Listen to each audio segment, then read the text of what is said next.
तो दोस्तों, आज की कहानी है माँ तो माँ होती है, रुला देने वाली एक हिंदी कहानी। हेलो माँ, मैं राजू बोल रहा हूँ। कैसी हो माँ? मैं ठीक हूँ बेटे। ये बताओ, तुम और बहू दोनों कैसे हो? हम दोनों ठीक हैं माँ, आपकी बहुत याद आती है। अच्छा सुनो माँ, मैं अगले महीने इंडिया आ रहा हूँ तुम्हें लेने। क्या? हाँ माँ, अब हम साथ ही रहेंगे। नीतू कह रही थी माँ जी को अमेरिका ले आओ, वहाँ अकेली बहुत परेशान हो रही होंगी। हेलो, सुन रही हो माँ? हाँ हाँ बेटे।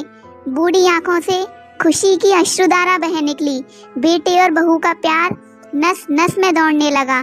जीवन के 70 साल गुजार चुकी सावित्री ने जल्दी से अपने पल्लू से आंसू पहुँचे और बेटे से बात करने लगी। पूरे 2 साल बाद बेटा घर आ रहा था। बूढ़ी सावित्री ने मोहल्ले भर में दौड़ दौड़ कर ये खबर सबको सुना दी। सभी खुश थे कि चलो बुढ़ापा चैन से बेटे और बहू के साथ गुजर जाएगा। राजू अकेला आया था। उसने कहा कि माँ, हमें जल्दी ही वापस जाना है, इसीलिए जो भी रुपया पैसा किसी से लेना है वो लेकर रख लो, और तब तक मैं किसी प्रॉपर्टी डीलर से मकान की बात करता हूँ। मकान? माँ ने पूछा। हाँ माँ, अब ये मकान बेचना पड़ेगा, वरना कौन इसकी देखभाल करेगा? अब हम सब तो अमेरिका में ही रहेंगे। बूढ़ी आंखों ने मकान को कोने कोने से ऐसे निहारा जैसे किसी अबोध बच्चे को सहला रही हो। आनन फानन और औने पौने दामों में राजू ने मकान बेच दिया। सावित्री ने वो जरूरी सामान समेटा जिससे उनको बहुत ज़्यादा लगाव था। राजू टैक्सी मंगवा चुका था। एयरपोर्ट पहुंचकर राजू ने कहा, माँ तुम यहाँ बैठो, मैं अंदर जाकर सामान की जांच और बोर्डिंग और वीज़ा का काम निपटा लेता हूँ। ठीक है बेटे। सावित्री देवी वहीं पास बेंच पर बैठ गई। काफ़ी समय बीत चुका था। बाहर बैठी सावित्री देवी बार बार उस दरवाजे की तरफ देख रही थी जिसमें राजू गया था, लेकिन अभी तक बाहर नहीं आया। शायद अंदर बहुत भीड़ होगी सोचकर बूढ़ी आंखें फिर से टकटकी लगाए देखने लगती। अंधेरा हो चुका था। एयरपोर्ट के बाहर गहमा गहमी कम हो चुकी थी। माँ जी, किससे मिलना है? एक कर्मचारी ने वृद्धा से पूछा।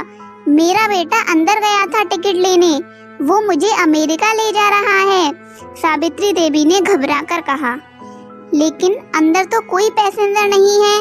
अमेरिका जाने वाली फ्लाइट तो दोपहर में ही चली गई। क्या नाम था आपके बेटे का? कर्मचारी ने सवाल किया। राजू। सावित्री के चेहरे पे चिंता की लकीरें उभर आईं। कर्मचारी अंदर गया और कुछ देर बाद बाहर आकर बोला, माँ जी, आपका बेटा राजू तो अमेरिका जाने वाली फ्लाइट से कब का जा चुका। क्या? वृद्धा की आंखों से आंसुओं का सैलाब फूट पड़ा। बूढ़ी माँ का रोम रोम कांप उठा। किसी तरह वापस घर पहुंची, जो अब बिक चुका था। रात में घर के बाहर चबूतरे पर ही सो गई। सुबह हुई तो दयालु मकान मालिक ने एक कमरा रहने को दे दिया। पति की पेंशन से घर का किराया और खाने का काम चलने लगा। समय गुजरने लगा। एक दिन मकान मालिक ने वृद्धा से पूछा, माँ जी, क्यों नहीं आप अपने किसी रिश्तेदार के यहाँ चली जाएं? अब आपकी उम्र भी बहुत हो गई है, अकेली कब तक रह पाएंगी? हाँ, चली तो जाऊं, लेकिन कल को मेरा बेटा आया तो फिर उसका ख्याल कौन रखेगा? आंख से आंसू आने लगे दोस्तों।